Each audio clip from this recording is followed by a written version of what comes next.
Hello friends, welcome to my channel.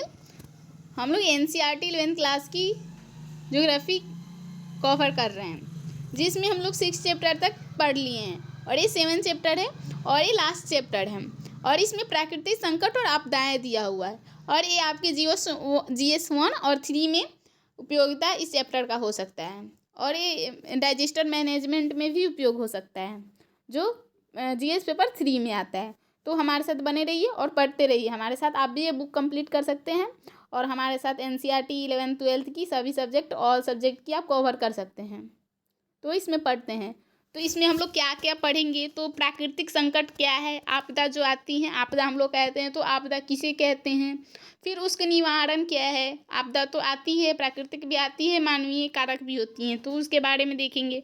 फिर उसका परिणाम क्या होता है आपदा का, फिर उसका प्रबंधन कैसे करते हैं, किस स्तर पर प्रबंधन किया जा सकता है, कैसे हम लोग कर सकते हैं प्रबंध। उसको प्राकृतिक आपदा को तो टाल नहीं सकते, बट उसका जो आती है उसको तो कम कर सकते हैं ना।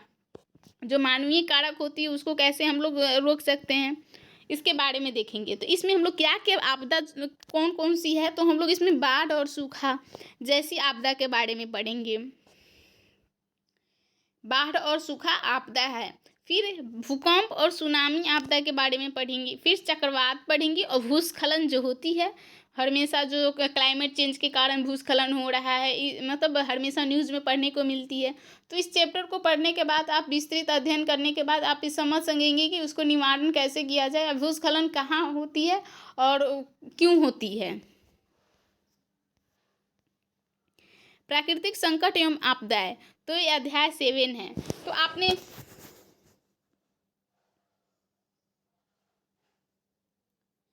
आपने सुनामी के बारे में पढ़ा होगा, फिर उसकी तस्वीरें भी देखी होंगी। हर साल सुनामी आती रहती है और इसके बारे में अच्छी तरह परिचित होंगे। फिर आपको पता होगा कश्मीर में जो नियंत्रण रेखा है LAC और LOC, दोनों में भयावह भूकंप भी आता है, उसके बारे में भी आप पता होगा, हमेशा सुनने को मिलती है दिल्ली कश्मीर में भूकंप आते रहता है। फिर उनसे जो हानि होती है उसके बारे में आपको भी पता चलता होगा, टीवी से या न्यूज़ से, कहीं से भी। फिर आपको यह मन में आपको यह सवाल आता होगा कि आपदाएं आती है, फिर इसको हम बचाव कैसे कर सकते हैं, कैसे घटित होती है, इनके बारे में आपके मन में कुछ सवाल आता होगा। इन्हीं सवालों का हम लोग इसमें विश्लेषण करेंगे। इस चैप्टर में इसी आपके मन का सवाल का ही विश्लेषण करने जा रहे हैं। तो ऐसा बोला नहीं जाता है, ऐसा होता है। जो परिवर्तन है वो प्रकृति के नियम है। जो प्रकृति का नियम है परिवर्तन होना, परिवर्तन प्रकृति का नियम है और यह लगातार चलने वाली प्रक्रिया है। चाहे वो विभिन्न तत्व हो या चाहे वह बड़ा हो या छोटा पदार्थ हो या अपदार्थ हो, ये अनवरत चलती रहती हैं, मतलब बदलते रहता है। प्रकृति परिवर्तन उनका सिद्धांत के अनुसार वो बदलते रहता है तथा हमारे प्राकृतिक और सामाजिक सांस्कृतिक पर्यावरण को भी प्रभावित करती है। जो प्रकृति बदलते रहती है उससे हमारी प्राकृतिक, सामाजिक, सांस्कृतिक पर्यावरण उससे प्रभावित होती है। और यह प्रक्रिया जो है एक जगह घटित नहीं होती है, ये हर जगह व्याप्त है, परंतु इनके कभी कहीं कम है तो कहीं ज़्यादा है। इनकी सघनता, परिमाण और पैमाने में अंतर होता है। कहीं ये बदलाव धीमी गति से होगी तो कहीं ये बदलाव तेज गति से होती है, जैसे ज्वालामुखी विस्फोट, सुनामी, भूकंप, तूफान इत्यादि। इसी प्रकार इसका प्रभाव जो होता है छोटे क्षेत्र पर भी हो सकता है, जैसे आंधी, चक्रवात और छोटे टोर्नेडो और इतना व्यापक हो सकता है जैसे भूमंडलीय ऊष्मन और ओजोन परत का ह्रास। मतलब विस्तृत क्षेत्रों पर भी आपदा का प्रभाव देखने को मिलती है, बल्कि छोटे क्षेत्रों पर भी मिलती है। और इसके अतिरिक्त पर्यावरण के विभिन्न लोगों के लिए भिन्न भिन्न अर्थ होता है। मतलब पर्यावरण परिवर्तन का जो हम लोग परिवर्तन बोलते हैं, प्रकृति का नियम है, वो भिन्न भिन्न लोगों के लिए भिन्न भिन्न अर्थ होता है। इसको समझने के लिए व्यक्ति के दृष्टिकोण पर निर्भर करता है। प्रकृति के दृष्टिकोण में परिवर्तन मूल तटस्थ होता है, ना अच्छा होता है ना बुरा होता है। जो प्रकृति का बदल रहे हैं वो तटस्थ रहते हैं, ना अच्छा होता है ना ही बुरा होता है, परंतु मानव दृष्टिकोण से प्रवर्तित मूल बोझिल होता है। जो परिवर्तन होता है मानवीय दृष्टि से बोझिल होता है। कुछ परिवर्तन अपेक्षित होते हैं, जैसे ऋतुओं में, जैसे हम लोग कुछ परिवर्तन अपेक्षा करते हैं, बदलना ही चाहिए, जैसे ऋतुओं में परिवर्तन होता है, फल आदि का पकना होता है इत्यादि। और कुछ परिवर्तन अनपेक्षित होता है और बुरे होते हैं, जिनका हम लोग आशा नहीं करते हैं ऐसा हो, जैसे भूकंप, बाढ़, युद्ध, मतलब युद्ध है। इस अध्याय में कुछ ऐसे परिवर्तनों को समझने की कोशिश करेंगे जो अनपेक्षित होगा, जिसे आपदा कहते हैं, जो बहुत लंबे समय तक मानव को भयभीत किए हुए हैं। फिर हम आपदा का डिफिनेशन देखते हैं। आपदा तो जान रहे हैं कैसा होता है, कुछ अपेक्षित होता है, मतलब प्रकृति का वो नियम होता है बदलना, तो बदलने में कुछ बुरा भी हो सकता है, जैसे भूकंप, बाढ़ और युद्ध, जो इसकी अपेक्षा हम लोग नहीं करते। कुछ अच्छा भी होता है, जैसे फलों का पकना, ऋतुओं का में बदलना इत्यादि। फिर हम लोग अपने आप को अगर पर्यावरण के परीक्षण करें तो उन परिवर्तनों की सूची तैयार करेंगे जो दीर्घकालिक में जैसे परिवर्तित हो रहा है, कौन से बुरे हैं, कौन से अच्छे हैं। फिर हम लोग देखते हैं आपदा क्या है। आपदा का डिफिनेशन देखते हैं। अगर आपदा के बारे में आपको कुछ मतलब आ रहा है तो आप ये डिफिनेशन चिपका सकते हैं। जैसे आपदा जो होती है एक अनपेक्षित घटना होती है, जो ऐसी ताकतों द्वारा घटित होती है जो मानव के नियंत्रण में नहीं होती है, और ये थोड़े समय में बिना चेतावनी के घटित होती है, जिनकी वजह से मानव जीवन की क्रियाकलाप अवरुद्ध होते हैं और बड़े पैमाने पर जान माल का नुकसान होता है। अतः इससे निपटने के लिए हमें सामान्य दी जाने वाली वैधानिक आपातकालीन सेवाओं की अपेक्षा अधिक प्रयत्न करने पड़ते हैं। जैसे में मानव जो होती है, जो आपदा होती है वो अनपेक्षित घटना होती है, जो मानव एक्सपेक्ट नहीं करता वैसी घटना होती है, और थोड़े समय के लिए बहुत ज़्यादा विनाशकारी होती है, और मानव के नियंत्रण में से ये परे होता है, और ये बड़े पैमाने पर जान माल का नुकसान करती है। परंतु अतः इससे निपटने के लिए जो सरकार हमें उपलब्ध कराती है संसाधनें, उसका मतलब सेवाओं, आपातकालीन जो सेवाओं उपलब्ध कराती है, उससे अधिक हमें प्रयत्न करने पड़ते हैं, उतना उपयोग मतलब इससे निपटने में सक्षम नहीं होता है। लंबे समय तक भौगोलिक साहित्य में आपदाओं को प्राकृतिक बलों का परिणाम माना जाता रहा, और मानव को इसका अबोध और असहाय शिकार, परंतु प्राकृतिक बल ही आपदाओं के एकमात्र कारक नहीं हैं। आपदाएं तो देख लिए, बट आपदाओं को आने के लिए सिर्फ प्रकृति को हम दोष नहीं ठहरा सकते। सिर्फ प्रकृति के कारण ही आपदाएं आती है, सिर्फ प्रकृति के आपदाओं के आने के लिए एकमात्र कारक नहीं है। आपदाओं का आना मानवीय क्रियाकलापों के फलस्वरूप होता है। मानवीय गतिविधियां के सीधे रूप में इन आपदाओं के लिए उत्तरदायी होता है। जैसे में आप लोग मध्य प्रदेश जो भोपाल गैस त्रासदी एमपी का सुने होंगे, चेरनोबिल नाभिकीय आपदा सुने होंगे, युद्ध जो होती है युद्ध सुने होंगे, CFC क्लोरोफ्लोरोकार्बन गैसें जो हम लोग छोड़ते हैं वो सब आपदा ही है। ग्रीन हाउस गैस इतना उत्सर्जन कर रहे हैं, ध्वनि प्रदूषण बढ़ा रहे, वायु प्रदूषण बढ़ा रहे, जल और मिट्टी इत्यादि प्रदूषण बढ़ा रहे, ये आपदा का उदाहरण है, जो मानव गतिविधियों को परोक्ष रूप से आपदाओं को बढ़ावा देता है। वनों को काटने की वजह से भूस्खलन और बाढ़, भंगुर जमीन पर निर्माण कार्य और अवैज्ञानिक भूमि यानी कि अच्छी तरह से भूमि का उपयोग न करके किसी भी तरह उपजाऊ, जैसे स्लैश एंड बर्न एग्रीकल्चर होता है उस तरह। भूवैज्ञानिक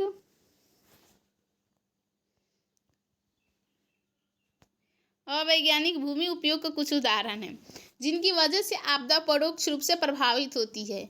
क्या अपने अपने पड़ोस या विद्यालय के आसपास चल रहे गतिविधियों को पहचान कर सकते हैं? आपके आसपास पड़ोस में क्या घटित हो रही है उसके बारे में जानते हैं?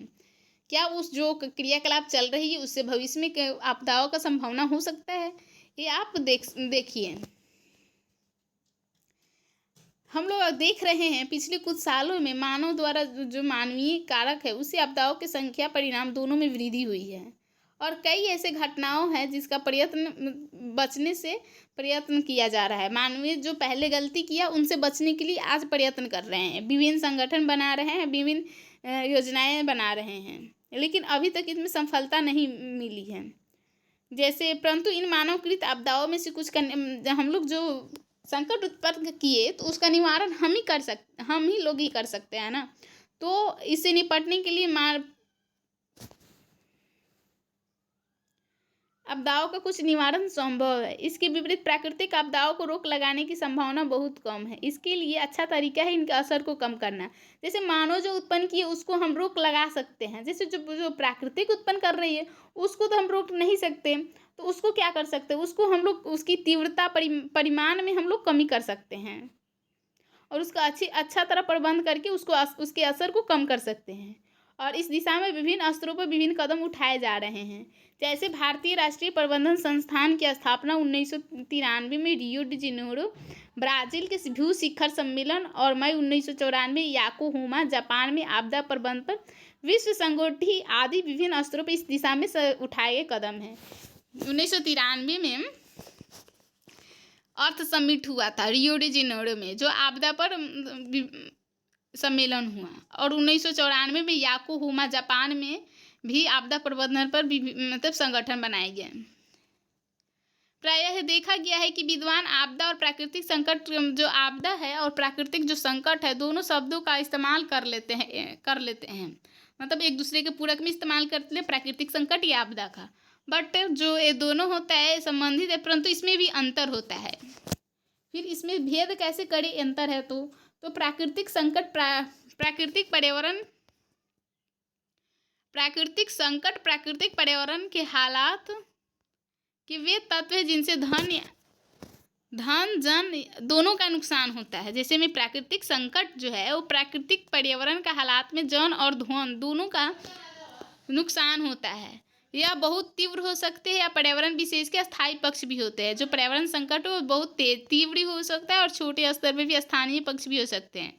जो महासागरीय धाराएं हैं, हिमालय की तीव्र ढाल है और अस्थिर संरचनात्मक आकृतियाँ तथा रेगिस्तान तथा हिमाच्छादित क्षेत्र में विषम जलवायु दशाएं हैं। ये बहुत तीव्र भी हो सकते हैं, स्थानीय भी हो सकते हैं, जो इसका उदाहरण दिया हुआ है। बट जो प्राकृतिक संकट की तुलना में प्राकृतिक आपदाएं आती है वो तीव्रता के साथ आती है और तीव्रता से घटित होती है और बड़े पैमाने पर जन और धन की हानि पहुंचाती है और इसमें जीवन तंत्र को छीन भिन्न कर देती है, जीवन को छीन भिन्न कर देती है और इसमें लोगों के नियंत्रण में नहीं रहता ये जो आपदाएं आती हैं। सामान्यतः जो प्राकृतिक आपदाएं होती है संसार भर में व्यापीकृत जेनरलाइज्ड अनुभव होते हैं। जो दो आपदाओं न तो समान होती है न उसमें आपस में तुलना की जा सकती है। प्रत्येक आपदा जो मतलब हर एक आपदा अपने आप में अलग होती है, उसकी तुलना नहीं की जा सकती है। प्रत्येक जो आपदा होती है वो नियंत्रणकारी सामाजिक पर्यावरण घटकों सामाजिक अनुक्रिया जो कि उत्पन्न करते हैं, जिस ढंग से प्रत्येक समाज इसे निपटता है और एक दूसरे से अलग होती है। एक दूसरे के समान कोई भी आपदा नहीं होता है। ऊपर व्यक्त विचार 3 महत्वपूर्ण चीज़ों को इंगित करता है। पहला, प्राकृतिक आपदा के परिमाण, गहन और बारंबारता तथा इसके द्वारा किए गए नुकसान समयांतर पर बढ़ते जा रहे हैं, जबकि दूसरे संसार के लोगों में इन आपदाओं द्वारा पैदा किए जा रहे भय के प्रति चिंता बढ़ रही है। इनके जान माल की क्षति को कम करने का रास्ता लोग ढूंढ रहे हैं। प्राकृतिक आपदाओं से समयांतर कैसे महत्वपूर्ण परिवर्तन आए हैं उसके बारे में देखते हैं। जो प्राकृतिक आपदाएं होती है वो संकटों का अवगम में परिवर्तन भी प्राकृतिक आपदाएं के आने से होती है। पहले प्राकृतिक आपदाएं एवं संकट 2 परस्पर अंतर संबंधित घटना समझी जाती थी, लेकिन जिन क्षेत्रों में इनके प्राकृतिक संकट आते थे वे आपदाओं के द्वारा सुभेद थे। मतलब प्राकृतिक संकट वैसा स्थान है जहां आपदा के लिए वो सुभेद है, वुल्नरेबल है, यानी कि कमजोर है और वहां पर आने की संभावना अधिक है। उस समय मानव पारिस्थितिक तंत्र के साथ ज़्यादा छेड़छाड़ नहीं करता था, लेकिन वे आपदाएं भी अतः उस समय प्राचीन काल में लोग जो है उतना पारिस्थितिक तंत्र के साथ उसमें छेड़छाड़ नहीं करता था, जिसके कारण इन आपदाओं से नुकसान कम होता था और तकनीकी विकास ने मानव को पर्यावरण के साथ प्रभावित करने के बहुत क्षमता प्रदान कर दी।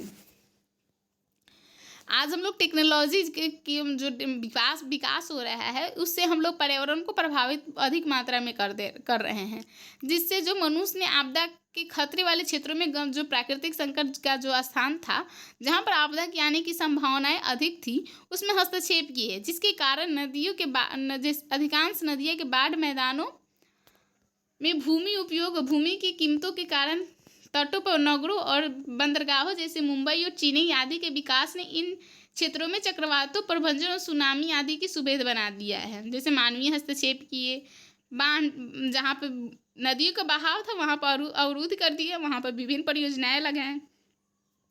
फिर नदी के तट के किनारे नगर बसाए, तट के किनारे फिर समुद्री तट के किनारे बंदरगाह स्थापित किए, जिससे चक्रवातों की आने की संभावना अधिक हो गई।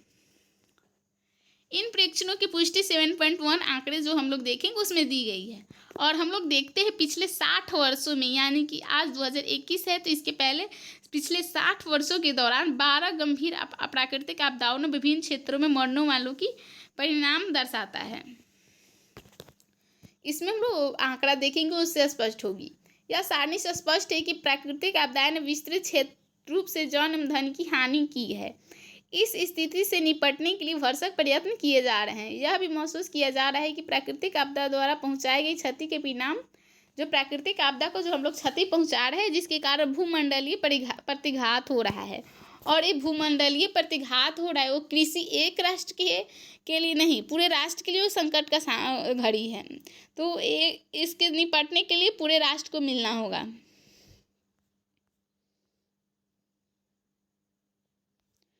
फिर इस 1989 में संयुक्त राष्ट्र समान असेंबली, मतलब कि UNGA, United nation general assembly, इस मुद्दे को उठाया गया। और इसी कारण 1979 में ये मुद्दा उठाया गया। और इसी कारण 1994 में जापान की याकोहामा में विश्व कॉन्फ्रेंस हुआ और आपदा प्रबंधन की विश्व कॉन्फ्रेंस की औपचारिक प्रदान की गई।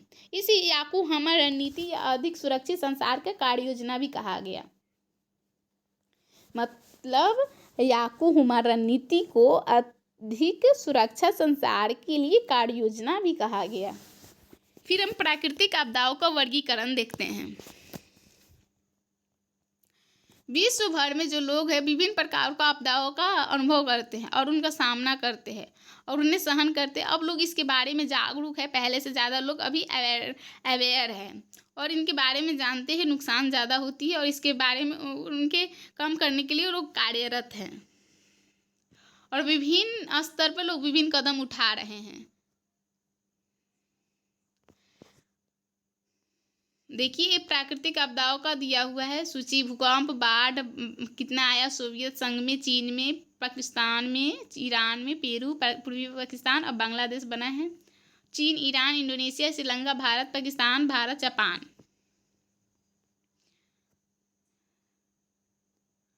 फिर प्राकृतिक आपदाओं का वर्गीकरण देखते हैं। जो वायुमंडलीय आपदा होता है, बर्फानी तूफान आता है, जो बर्फ के रूप में तूफान आता है। तरित झंझा, जो टोर्नेडो होता है, और तरित झंझा।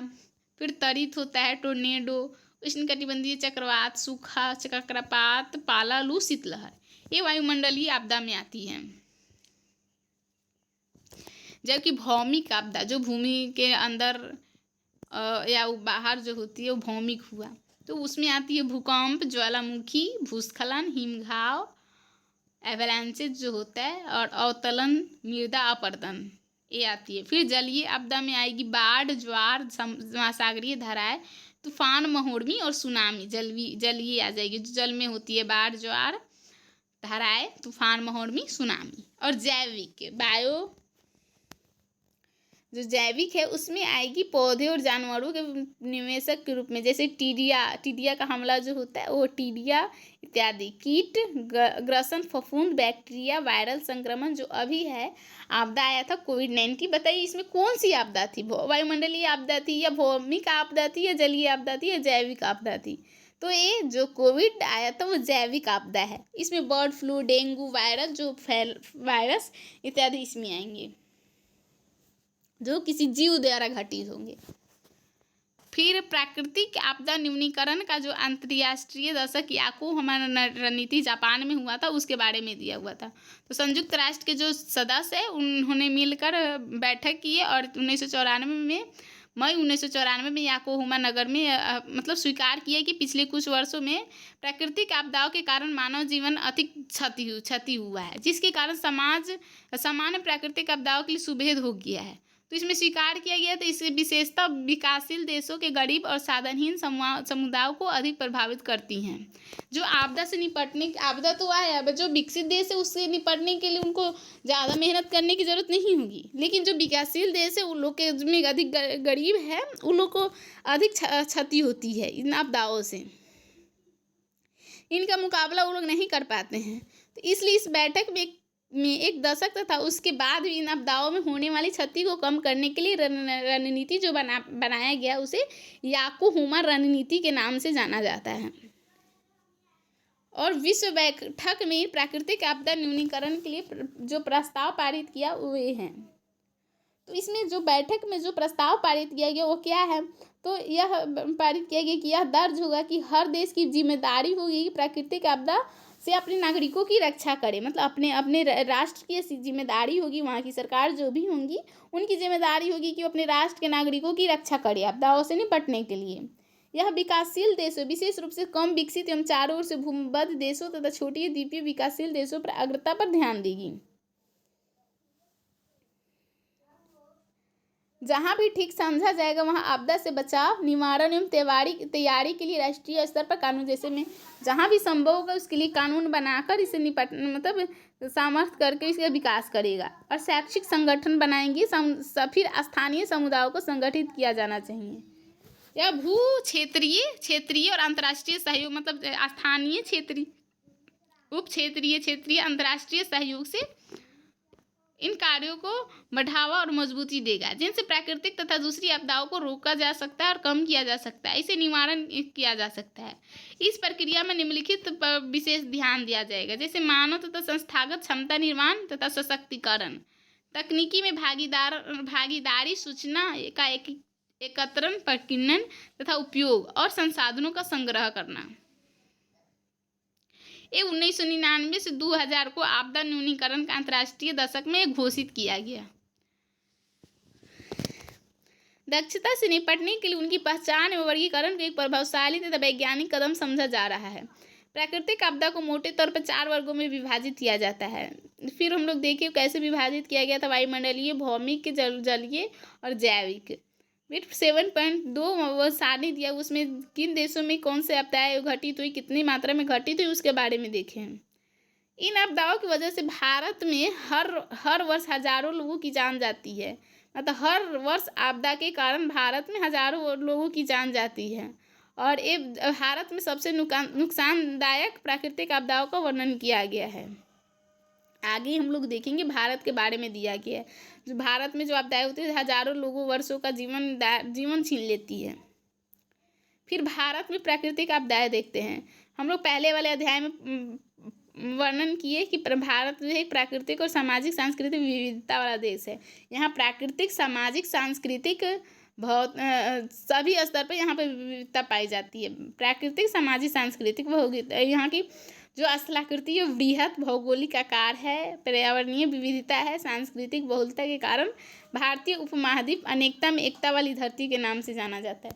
जो भारतीय उपमहाद्वीप है वो अनेकता में एकता, यानी कि इतनी विविधता, सांस्कृतिक, सामाजिक, पर्यावरणीय विविधता होने के बावजूद हमारी जो भारत है वो अनेकता में एकता वाली भूमि है।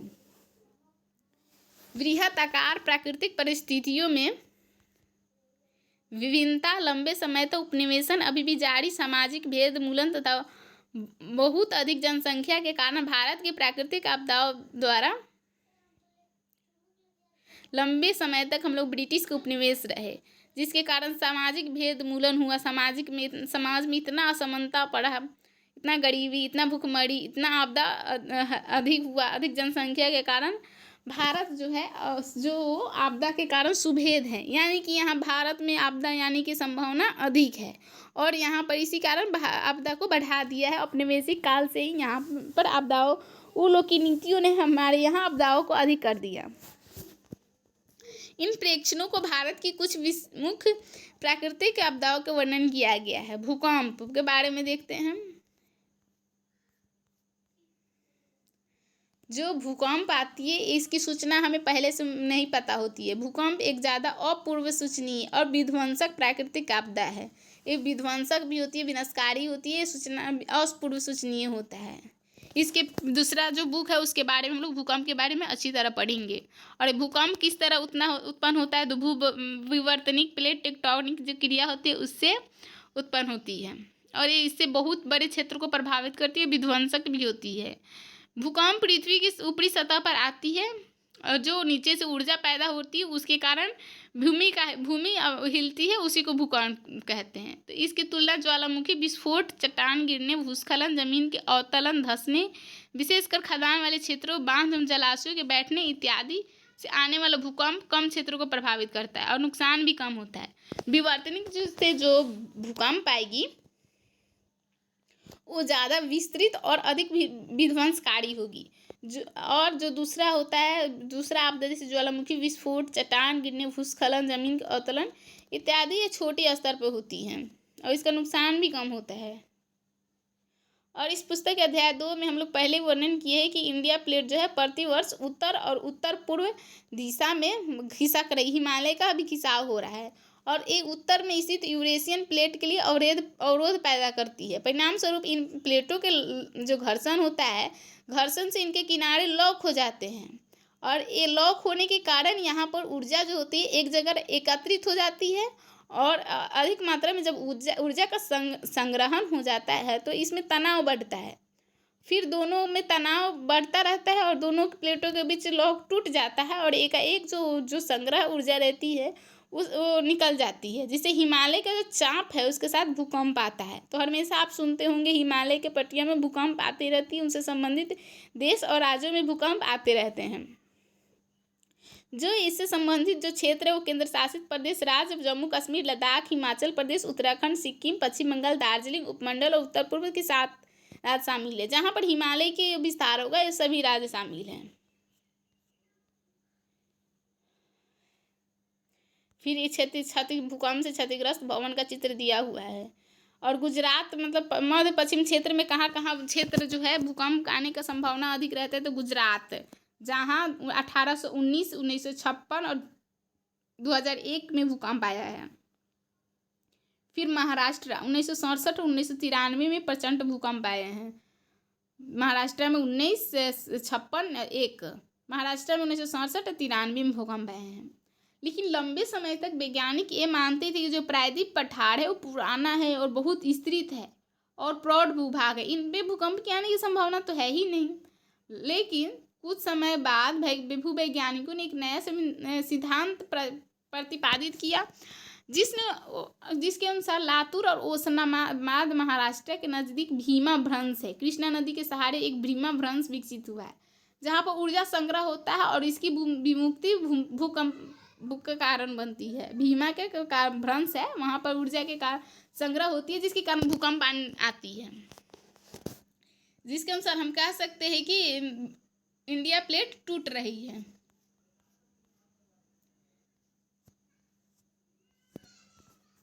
फिर हम लोग भूकंपों का वर्गीकरण देखते हैं। तो राष्ट्रीय भौतिकी प्रयोगशाला, भारतीय भूगर्भीय सर्वेक्षण, मौसम विज्ञान विभाग, भारत सरकार और अन्य इनके साथ कुछ समय पूर्व बने अंतर्राष्ट्रीय आपदा प्रबंधन संस्थान ने भारत में आए 1200 भूकंपों का विश्लेषण किया, उनका अध्ययन किया और भारत में 5 क्षेत्रों को भूकंपीय क्षेत्र जोन घोषित किया। तो 5 भूकंपीय क्षेत्र जोन कौन कौन से है, तो एक में आएगा अति अधिक क्षति जोखिम क्षेत्र और दूसरा आएगा अधिक क्षति जोखिम क्षेत्र, फिर थर्ड आएगा मध्यम क्षति जोखिम क्षेत्र, फोर्थ आएगा निम्न क्षति जोखिम क्षेत्र और फिफ्थ आएगा अति निम्न क्षति जोखिम क्षेत्र। तो हम लोग 5 भागों में इसको बांटे हैं, अति अधिक, अधिक, मध्यम, निम्न, अति निम्न।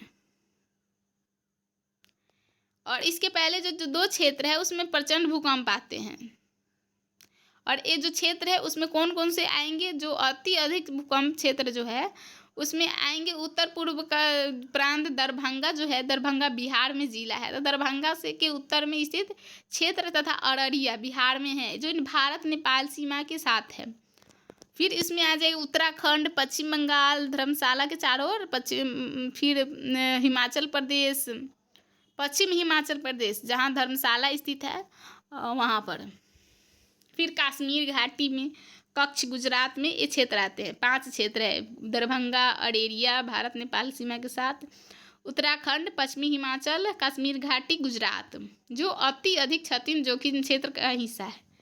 फिर जम्मू कश्मीर, लद्दाख, हिमाचल प्रदेश के कुछ जो बचे हुए भाग होते हैं, और पंजाब, हरियाणा का पूर्वी भाग, दिल्ली, पश्चिमी उत्तर प्रदेश, बिहार जो होते हैं, बिहार का एक क्षेत्र है, इसमें अधिक क्षति जोखिम क्षेत्र आ जाएंगे, जो सेकेंड नंबर पे हैं। और देश के शेष बचे हुए भाग, जिसमें मध्य और निम्न क्षति जोखिम क्षेत्र आते हैं। भूकंप से सुरक्षित समझे जाने क्षेत्र का एक बड़ा हिस्सा दक्कन का पठार, जो दक्कन का पठार है वो भूकंप से थोड़ा स्थिर रहता है। फिर भूकंप से हम लोग देखते हैं कौन कौन से परिणाम होते हैं। तो भूकंप से सामाजिक पर्यावरणीय परिणाम के बारे में पढ़ते हैं। भूकंप का नाम सुनते हम लोग को मन में भय होता है। 2015 में जो आया था नेपाल में भूकंप, उससे बिहार में बहुत क्षति पहुंची थी। तो इससे हम लोग बड़े पैमाने भूकंप के भय के नाम से हम लोग भय के साथ भूकंप को जोड़ते हैं, और ये बड़े पैमाने पर आते हैं। बहुत तीव्रता के साथ वो भूतल पर विनाश होता है। अधिक जनसंख्या घनत्व वाले क्षेत्रों में आपदा कहर, जहाँ पर घनत्व अधिक है, वैसे भी बिहार में घनत्व, जनसंख्या घनत्व अत्यधिक है, तो यहाँ पर अत्यधिक कहर बरसाती है, और इससे जान माल की क्षति, बस्तियाँ, परिवहन, संचार, उद्योग, अन्य विकासशील क्रिया सब ध्वस्त हो जाती है। अपितु लोगों को पीढ़ियों से जो संचित पदार्थ होता है वो सब टूट फूट जाते हैं। सामाजिक सांस्कृतिक विरासत जो होती है पहले से बनी हुई, कुछ भी सामाजिक सांस्कृतिक ऐतिहासिक विरासत को नष्ट कर देती है। यह लोगों को व्यवस्थापित बेघर कर देती है, जिससे जो हम लोग विकासशील देश के अंतर्गत आते हैं, इससे विकासशील देशों की अर्थव्यवस्था पर बहुत गहरी चोट पहुंचती है।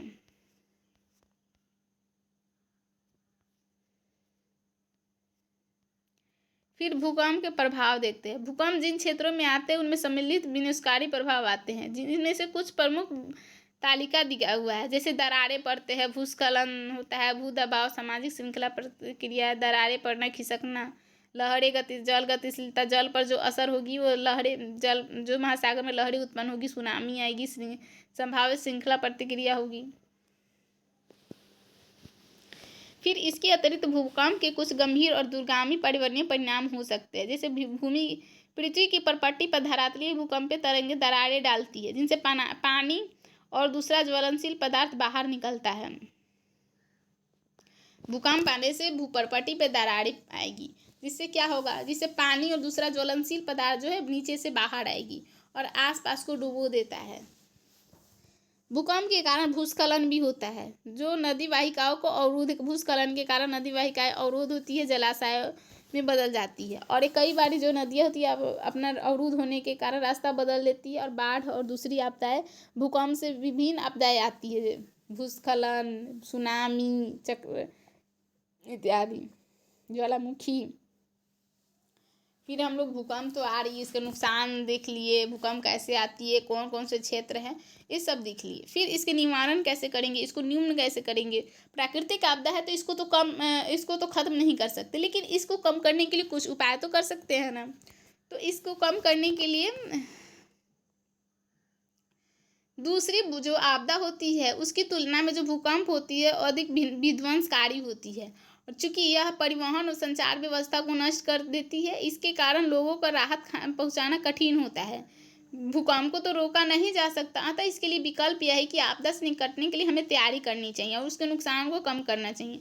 इसके लिए हमें क्या करना होगा, तो भूकंप रोधी जो क्षेत्र है उसका मानचित्र निकालना होगा, भूकंप नियंत्रण केंद्रों की स्थापना करना होगा, जिससे भूकंप संभावित जो क्षेत्र है वहाँ पर लोगों को सूचना पहुंचा जा सके। जीपीएस सिस्टम लगाया जाएगा, ज्योग्राफिकल पोजिशनिंग सिस्टम की मदद से प्लेट हलचल का पता लगाया। जीपीएस की सहायता से हम लोग प्लेट का हलचल का पता लगा सकते हैं। फिर देश में जो संभावित क्षेत्र है, जो वुल्नरेबल सुबेद है, उसका मानचित्र तैयार करेंगे, लोगों को जोखिम की सूचना लोगों तक पहुंचाएंगे, और उसको प्रभाव के कम करने के लिए लोगों को शिक्षित करेंगे, अवेयरनेस जल्दी बढ़ाएंगे, और फिर वहाँ पर भवनों के इस तरह डिजाइन करेंगे जो भूकंप से लड़ सके, जैसे औद्योगिक संस्थान और शहरीकरण को बढ़ावा न देना। अंततः भूकंप प्रभावित क्षेत्रों में भूकंप प्रतिरोधी इमारतें बनाएंगे, और सुबेद क्षेत्रों में हल्के निर्माण सामग्री का इस्तेमाल करेंगे। ये तो भूकंप का आपदा के बारे में विस्तृत अध्ययन किए। फिर हम लोग सुनामी के बारे में पढ़ते हैं, तो देखते हैं सुनामी। ये रहने देते हैं, हम लोग कल स्टार्ट करेंगे और कल ये चैप्टर ख़त्म भी हो जाएगा। तो 2 दिन में चैप्टर हम लोग ख़त्म करेंगे क्योंकि ये लंबा चैप्टर है। थैंक यू वेरी मच, और हमारे साथ आप बने रहिए और हमारे साथ ये बुक आप कंप्लीट कर सकते हैं। और इसका दूसरा जो बुक है वो भी बहुत इंपॉर्टेंट है, बहुत ज़्यादा इंपॉर्टेंट है ज्योग्राफी के लिए, तो उसको भी हम लोग पढ़ेंगे।